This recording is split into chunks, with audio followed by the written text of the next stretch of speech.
تو وہ بال وہ لے گئی اور اس کے ذریعے سے انہوں نے بالوں کے اوپر گرہیں باندھ باندھ کر جادو کیا تھا۔ اللہ کے نبی صلی اللہ علیہ وسلم کچھ عرصے کے لیے بیمار بھی رہنے لگے، اور چونکہ وہ اللہ کے نبی تھے اس جادو نے ان پر اتنا زیادہ اثر نہیں تھا کیا، صرف اتنا فرق پڑا تھا کہ اللہ کے نبی صلی اللہ علیہ وسلم کو بھولنے لگ گیا تھا کہ میں نے یہ کام کیا ہے لیکن انہوں نے نہیں کیا ہوتا تھا، یا یہ کہ میں اپنی فلاں بیوی کے پاس سے ہو آیا ہوں لیکن آپ نہیں گئے ہوئے ہوتے تھے۔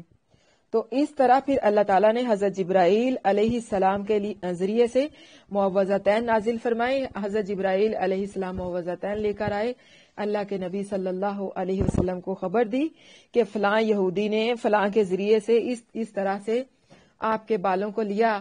مفہوم حدیث یعنی اس طرح سے ہے کہ وہ اس کنویں کے پاس حضرت جبرائیل علیہ السلام اللہ کے نبی صلی اللہ علیہ وسلم کو لے گئے، وہاں سے ان بالوں کو نکالا گیا اور وہاں اس کے اوپر گریں بندھی ہوئی تھی۔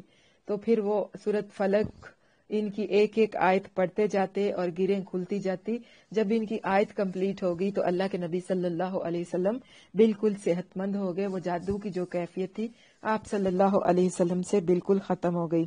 یہ بخاری شریف کی حدیث ہے، کتاب الطب، اور حدیث کا نمبر ہے 5763 یعنی 2 نمبر ہے۔ وَمِن شَرِّ حَاسِدٍ إِذَا حَسَدَ، اور حسد کرنے والے کے شر سے جب وہ حسد کرے۔ بہت ہی بہترین پناہ، بہترین چیز کے ذریعے سے بدترین چیز کی پناہ مانگی گئی ہے، حسد سے۔ حسد جو ہے نا بہت ہی بری چیز ہے، انسان کی نیکیوں کو بھی کھا جاتا ہے، انسان کے اعمال کو تباہ و برباد کر دیتا ہے۔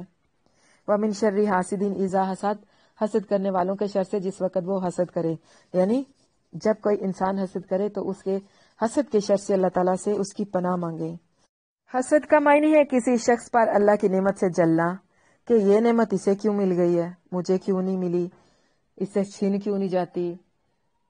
اکثر ہمارے گھروں کے اندر، ہمارے آس پاس کے لوگوں کے اندر آپ اس چیز کو بہت زیادہ، کسی کو اللہ تعالیٰ نے گاڑی دی یا گھر دیا یا کوئی کاروبار دیا تو دوسرے جو دیکھنے والے ہیں اس سے جلنے لگ جاتے ہیں، حسد کرنے لگ جاتے ہیں، انہیں بہت یہ تکلیف ہونے لگ جاتی ہے کہ یہ نعمت ان کو کیوں مل گئی، حالانکہ یہ تو اللہ کا فضل ہوتا ہے نا، اللہ جس پہ چاہے اپنے بندوں میں سے اپنا فضل کر دے۔ حسد کا معنی ہے کسی شخص پر اللہ کی نعمت سے جلنا کہ یہ نعمت اسے کیوں مل گئی، یعنی یہ خواہش رکھنا کہ اس سے یہ نعمت چھین جائے، کسی دوسرے کی نعمت کے زوال کی تمنا کرنا، پھر دل میں یہ خواہش کرنا کہ یہ چیز مجھے مل جائے، یہ چیز مجھے ہی ملے، فلاں کو کیوں مل گئی ہے، فلاں کی پوزیشن کیوں آ گئی ہے، میری کیوں نہیں آئی، یہ فیل کیوں نہیں ہوا۔ مطلب اس طرح کی بہت ساری باتیں ہیں جن سے ہر روزمرہ لائف میں لوگ ایک دوسرے سے حسد کرتے ہیں، حتیٰ کہ علم، قرآن، نماز تک سے لوگ حسد کرنے لگ جاتے ہیں کہ وہ فلاں یہ کام کرتا ہے، فلاں یہ کرتا ہے، فلاں تو اتنے اذکار پڑھتا ہے، فلاں تو اتنی کلاسیں لیتی ہے، فلاں تو بڑا دین کا کام کر رہے ہیں۔ مطلب جو لوگ بھی اس طرح کی باتیں کرتے ہیں نا کہ دیکھو وہ پڑھ رہی ہے، ٹائم ویسٹ کر رہی ہے، اس کو کسی کی پرواہ نہیں ہے، یہ ہے وہ ہے، وہ سب حسد کی وجہ سے کرتے ہیں۔ حسد ان سے یہ ساری باتیں کرواتا ہے۔ اگر کوئی قرآن کی کلاس کے اندر آتا ہے تو یہ اللہ تعالیٰ کی بہت بڑی نعمت ہے۔ خوش قسمت ہیں وہ لوگ اور خوش قسمت ہیں وہ والدین جن کے بچے قرآن کے ساتھ جڑے ہوئے ہیں، جنہوں نے اپنا تعلق قرآن کے ساتھ مضبوط کیا ہوا ہے، اور یہی بچے ان کے لیے صدقہ جاریہ بنیں گے۔ اگر رکاوٹ ڈالیں گے تو یاد رکھیں روز قیامت بہت سخت پکڑ ہونے والی ہے، اللہ تعالیٰ نے پکڑ لینا ہے کہ جو بچے آپ کو دیے بتائیں انہیں کس راستے پہ لگا کے آئے ہو، کون سے راستے پہ، نیکی کے راستے پہ، برائی کے راستے پہ، قرآن کے راستے پہ یا فحاشی کے راستے پہ۔ تو جو والدین جن کے بچے قرآن کے ساتھ جڑے ہوئے ہیں خوش نصیب ہیں وہ لوگ۔ یاد رکھیں اولاد بہترین صدقہ جاریہ ہے۔ اگر آپ لوگ اپنے بچوں کو نیکی کے راستے پر چلا کے چھوڑ کے جاتے ہو دنیا سے، وہ جب جب نیکی کریں گے تو ان کا ثواب آپ لوگوں کے نامہ اعمال میں بھی لگے گا۔ لوگ کہتے ہیں نا قرآن پڑھ کے بخش دو، اتنے دفعہ، اتنے ہزار دفعہ درود پڑھ کے بخش دو، یہ سب کوئی نہیں بخشا جاتا، سنت سے ثابت نہیں ہے یہ لوگوں نے بس اپنے پیٹ بھرنے کے بہانے بنائے ہوئے ہیں۔ حقیقت میں جو صدقہ جاریہ ہے وہ یہی نیک اولاد ہے۔ جب آپ کی اولاد کوئی بھی نیک کام کرے گی تو آپ کو اس کا ثواب ملے گا، لیکن ثواب اسی صورت میں ملنا ہے جب آپ ان کی مدد کریں گے اس کام میں، ان کو اس راستے پہ لگائیں گے، ان کو قرآن کی طرف لے کے آئیں گے۔ اگر رکاوٹ ڈالیں گے تو ان کا ثواب انہیں ملے گا، آپ کو نہیں ملے گا۔ تو کوشش کیا کریں کہ اپنی اولادوں کو اپنے لیے صدقہ جاریہ بنائیں، آسانیاں پیدا کریں اپنے بچوں کے لیے، اور انہیں دین کے ساتھ جوڑیں، اور دوسروں کو بھی دین کے ساتھ جوڑنے کی دعوت دیں۔ آپ جب کوئی دین کے ساتھ جڑ جاتا ہے تو اس کی مخالفت کرنے والے بھی بہت سارے آ جاتے ہیں، کوئی ماما، کوئی چاچا، کوئی خالہ، کوئی پھوپھی، کوئی ساس کہیں پہ آ جاتی ہے، کہیں پہ نند، اور کہیں نہ کہیں کوئی کہیں شوہر آ جاتا ہے کہ بھئی ابھی تو یہ کام بھی ہے۔ یہاں کہہ دیتے ہیں کہ دیکھو جی 2-2 3-3 گھنٹے اب یہ کلاس لے گی، بھلا اب یہ ایسے بھی کلاسیں ہوتی ہیں، بھلا کوئی آن لائن بھی پڑھائیاں ہوتی ہیں، بھلا کوئی ایسے بھی قرآن پڑھتا ہے۔ دیکھیے یہ آن لائن تو اللہ تعالیٰ کی بہت عظیم نعمت بن گئی ہے کہ گھر بیٹھے آپ لوگوں کو بنا کہیں جائے قرآن کی تعلیم مل رہی ہے، حدیث کی تعلیم مل رہی ہے، تو اللہ تعالیٰ کا شکر ادا کرنا چاہیے، بجائے کہ اس کے اوپر نکتہ چینی کریں۔ تو یاد رکھیں یہ جو تمام باتیں ہیں نا، یہ انسان سے کون کہلواتا ہے؟ شیطان۔ شیطان نہیں چاہتا کہ انسان اللہ کی طرف آئے، اس کے قرآن کی طرف آئے، اسلام کی طرف آئے، یا نماز کی طرف آئے۔ اور یہ انسان کے اندر حسد کون ڈالتا ہے؟ شیطان۔ اور یہ حسد انسان سے باتیں کرواتا ہے اور ہر رکاوٹ ڈالنے کی کوشش کرتا ہے، اور یہی رکاوٹ جو ہے نا وہ انسان کے کھاتے میں لکھی جائے گی، رکاوٹ ڈالنے والوں کے راستے میں۔ اور اللہ تعالیٰ کے راہ پہ جو اللہ تعالیٰ کی راہ پہ جو چل پڑتے ہیں نا، ان کے لیے تو خود اللہ تعالیٰ کا فرمان ہے کہ جو میری طرف آتا ہے چل کے، میں اس کی طرف دوڑ کر آتا ہوں۔ کوئی میری طرف ایک ہاتھ آئے، میں اس کی طرف 10 ہاتھ آتا ہوں۔ کوئی میری طرف چل کے آئے، میں اس کی طرف دوڑ کے آتا ہوں۔ یعنی اللہ بندے کو اس طرح اپنی پناہ میں لیتے ہیں جو اللہ کی طرف بڑھ جاتا ہے۔ اللہ نے اپنا کام بھی کروانا ہوتا ہے، وہ کروا لیتا ہے جس کے ذریعے سے مرضی، جس طریقے سے مرضی۔ تو رکاوٹ ڈالنے والوں کے ہاتھ کچھ نہیں آتا سوائے برائی کے۔ تو اس لیے اپنے لیے بھی، اپنی اولادوں کے لیے بھی، اپنے آس پاس کے لوگوں کے لیے بھی آسانیاں پیدا کیا کریں۔ حسد سے بچیں۔ حسد نیکیوں کو اور اعمال کو برباد کرنے والی چیز ہے۔ کسی کو خیرات کرتے دیکھیں تو بجائے یہ کہنے کے کہ یہ دکھاوا کر رہا ہے، مخیر ثابت کرنے کے لیے خود کو، اس کے دل میں مت جھانکیں، اس کا معاملہ اللہ کے حوالے کر دیں، اس کے ظاہر کو دیکھیں، اور اس کے ظاہر کے حوالے سے اپنے دل میں بھی یہ خواہش کریں کہ اللہ وہ کر رہا ہے، مجھے بھی توفیق دے، یہ نہیں کہ وہ کیوں کر رہا ہے۔ اگر ہم یہ کہیں گے کہ وہ کیوں کر رہا ہے تو یہ ہمارا حسد کہلوائے گا۔ بعض اوقات ایسے ہوتا ہے کسی کے پاس نعمت آ جاتی ہے تو دوسرے انسان کا جی یہ چاہتا ہے کہ اس سے یہ نعمت چھن جائے اور یہ نعمت مجھے مل جائے، یہ ہے حسد۔ اور اس کی ایک جائز قسم بھی ہے، اس کو کہتے ہیں رشک۔ رشک یہ صرف دین کے معاملے میں جائز ہے۔ کسی کو قرآن پڑھتے ہوئے دیکھے، بہت زیادہ پڑھتے ہوئے دیکھے، رشک کریں اس پہ، کتنا خوش قسمت ہے، کتنا خوش نصیب ہے، یہ قرآن پڑھ رہا ہے، اللہ مجھے بھی اس کے راستے پہ چلا دے۔ یہ نہیں کہ اس کو ہٹا کے مجھے اس کے راستے پہ چلا، بلکہ اللہ مجھے بھی اس کے راستے پہ چلا دے، یہ کتنا خوش قسمت ہے، یہ قرآن پڑھ رہا ہے، نماز پڑھ رہا ہے، اس کو اللہ تعالیٰ نے اپنے راستے پہ لگایا ہوا ہے، اللہ مجھے بھی اس کے راستے پہ لگا دے۔ یہ جو ہے یہ حسد کی یہ جو قسم ہے نا، اس کو بولتے ہیں رشک۔ یہ جائز ہے، رشک کیا کریں، حسد نہ کیا کریں۔ حسد کرنے سے انسان کو کچھ بھی حاصل نہیں ہوتا، پھر انسان کی خواہش یہ ہوتی ہے اور اس کی کوشش بھی یہ ہوتی ہے کہ یہ نعمت انسان کو نہ ملے، مجھے مل جائے، اور ایسا کرنے سے اسے ملنے والا کچھ بھی نہیں ہے۔ آپ دیکھیے حسد کے بہت سارے درجے ہیں، اور سب سے جو بدتر درجہ ہے وہ یہ ہے کہ کسی شخص کو اللہ تعالیٰ کوئی نعمت دیتا ہے تو وہ اس سے اس نعمت کے چھین جانے کی تمنا کرتا ہے، اور قول و فعل کے ساتھ یہ ثابت بھی کرنے کی کوشش کرتا ہے، اور اس سے چھیننے کی کوشش بھی کرتا ہے، اور وہ یعنی اس کی ہر ممکن یہ کوشش ہوتی ہے کہ یہ نعمت اس سے چھن جائے۔ مثال کے طور پہ لے لیں، میرے جو مشاہدے میں زیادہ تر چیز آئی ہے اسی کو لے کے میں زیادہ بات کرتی ہوں، وہ یہ ہے کہ جب خواتین قرآن کی طرف آتی ہیں تو ان سے جڑے ہوئے جو رشتے ہیں نا، وہ ان کے راستے میں رکاوٹ ڈالتے ہیں۔ کہیں ماں راستے میں رکاوٹ ڈالے گی، کہیں ساس راستے میں رکاوٹ ڈالے گی، کہیں شوہر ڈالے گا، کہیں بچے ڈالیں گے۔ تو ایسا نہ کیا کریں۔ اگر کسی کے گھر میں کوئی انسان قرآن کے ساتھ جڑا ہوا ہے تو اس کی حوصلہ افزائی کیا کریں، اس پہ رشک کریں، اور اس کے لیے دعا کیا کریں کہ اللہ تعالیٰ ہمیں بھی اس کے راستے پہ چلا دے۔ اگر کسی کی بیٹی ہے تو اپنے لیے یہ دعا کیا کریں، اللہ ہماری اس بیٹی کو ہمارے لیے صدقہ جاریہ بنا دے۔ تو اپنے بچوں کو قرآن کے ساتھ جوڑیے۔